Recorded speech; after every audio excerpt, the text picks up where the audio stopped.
Hi everyone, welcome to Raising Vibrations with myself, Simon. Today we're going to be continuing with the Pluto series and allowing me to share some of my thoughts relative to the placement of Pluto in your astrology chart and wherever it exists, and trying to sort of share, or not share, but change the perspective and how we see Pluto in itself and give us a little bit more of a deeper understanding of how it is actually portrayed within the astrology chart.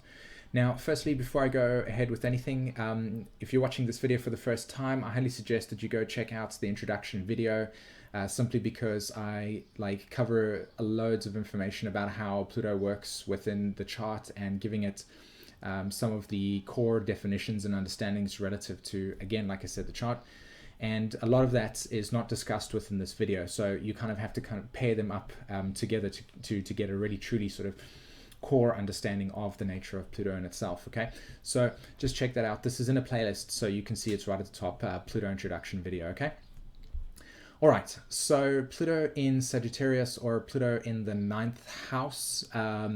What we are looking at here is the evolutionary cycle has just moved from Scorpio. We have created a sense of death and rebirth situation. We've acknowledged the fact that we are, in a sense, part of something greater than ourselves, and we start to sense that. And then when we get into when the Pluto, or when we get into Sagittarius, we start to search for that meaning. We start to search for the representation of what is our connection to God, Goddess, the universe, metaphysics, religion, etc., etc. So when we get Pluto souls coming into the ninth house of Pluto in Sag, we are looking naturally at souls that are firstly natural beings in that sense, okay, because Sagittarius, from the point of view of evolution at least, and the natural laws that exist within our world, not man-made patriarchal conditioning about definitions and such. This is how nature works and its reflection back to us. So when Pluto is in Sag or in the ninth house, we're looking at souls that are, in a sense, naturally orientated towards natural laws. They are, in a sense, very sensitive beings, and are extremely, in a sense, attached to the perspective or the orientation about where do I belong within this world, and how is my relationship to something greater than myself here, or what am I looking for? So you guys, as you can see with the arrow in itself and the glyph, the ancients definitely knew exactly what this symbol was about. It is about the search. So we're looking at souls that are naturally searching for their connection to the higher self, the connection to where they belong within this context of Earth. So metaphysics would be a natural thing for them, the natural philosophers of the world, trying to understand the deeper meanings that are associated with our lives. So this is kind of like the bottom line of this soul dynamic. Now, when you're coming into this incarnation with Pluto in the ninth house, the previous attachments are that you have already, begun this search in a way. So there will be some dynamics or some themes within your chart that will be reflecting back to you what specifically you're looking for. But on an unconscious level, basically, Pluto in the ninth is about trying to find out where you belong within this creation. What is your meaning, your purpose, your sense of destiny, as it were, because it is a fire sign as well. So as you link those to your unconscious desires, you will be definitely you will be finding yourself in these types of situations. Firstly, because you are the nomad, you are on a search. The home life, or the sense of aloneness, can definitely be attached to the Sag archetype, or the Pluto in Sagittarius, because you're searching. So you're constantly the traveler, you're constantly seeking. So you're very much the alone person, you're very much the nomad, always in the front of the pack, trying to lead the group in some way as you're searching for this goal, this desire and such. And you go along that process on an unconscious level, looking for the deeper meaning in everything that is associated with this life.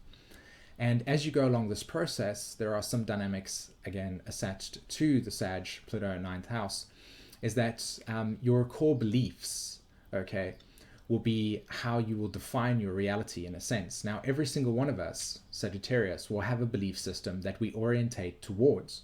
As we orientate towards this belief system, we then start to create a sense of reality. And this reality is linked to our sense of values as well as our security patterns, okay? This is what I believe. Now, as a great example, you can just look at the nature of religion in a sense. And it gives a lot of security and comfort to people that in their lives, because their relationship to natural law, or the 12th house, Pisces, god, goddess, surrendering to something higher than themselves, is a very difficult aspect. So Sag comes along and says, okay, well, we'll give you a sense of security in a generalized belief system, religion, and you can find a sense of comfort there, which is okay for people that need to obviously have their information given to them. But when you are starting to individuate and you're starting to understand more deeper aspects of the nature of creation, it becomes more along the lines of your personal truth and how you actually present that personal truth into the world. And again, it's linked to searching for that personal truth. Where do I belong in the situation? And so it will create that aloneness, that alienation, that feeling like you don't belong where you do.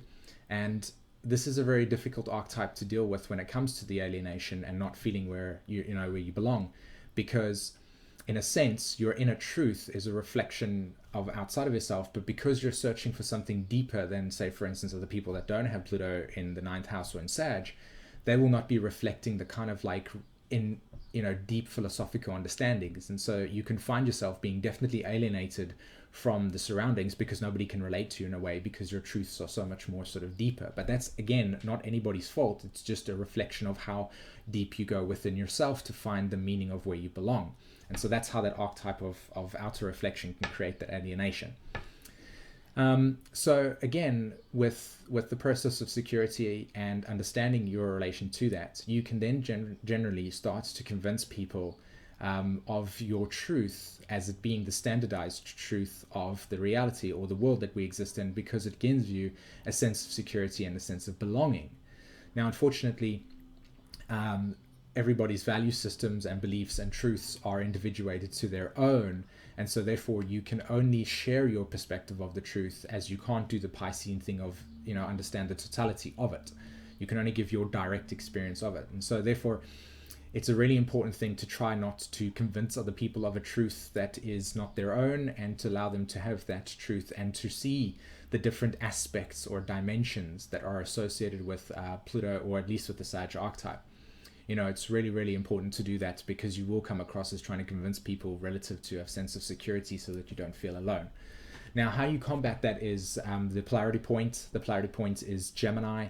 And so what you're looking at over here is the archetype of going around asking some questions, being open to diverse opinions and thoughts and understandings, but always sticking to the core understanding of your own truth and not presenting that as the totality of creation in itself. So being open, being diverse, allowing other people's truths to share with you and reflect to you the even deeper truth that is associated with our creation, which is the total truths, which is everybody's perspectives put together in that sense, because ultimately that's what it is. We're all coming out to share a perspective of an aspect of creation in that way. So yeah. All right, guys. I hope that was kind of insightful and brought you some interesting aspects of Pluto in the 9th house of Pluto in Sag. Obviously, this is where your soul is existing and pre-existing conditions associated with it. I hope that I was able to center your understanding in it by sharing with you the polarity point, and of course give you some more truth that is associated with the world that we're living in today. Now, if you've liked my content, hit the like and subscribe button, guys, and check out my channel. I've got loads of other stuff relative to the Pluto series and ascension, healing, becoming more awakened to your higher self. I do a lot of video forecasts as well and such. And book a reading with myself at simonvorster.com. And what I do as an astrologer is basically share with you how to align your human ego with a truth that is higher than yourself, which is basically the soul, which is basically the multi-lifetime dimensions that are associated with this life. So I highly recommend any readings if you're seeking that. All my prices are on my page over there, and I feel like I do a pretty good job in helping a lot of people that have come to me at this point in time. So any of those that have come to me in the past, thank you so much for your support, and I really, really hope that you have got something valuable out of it. Other than that, guys, thanks very much for listening, and until then, take care. Bye-bye.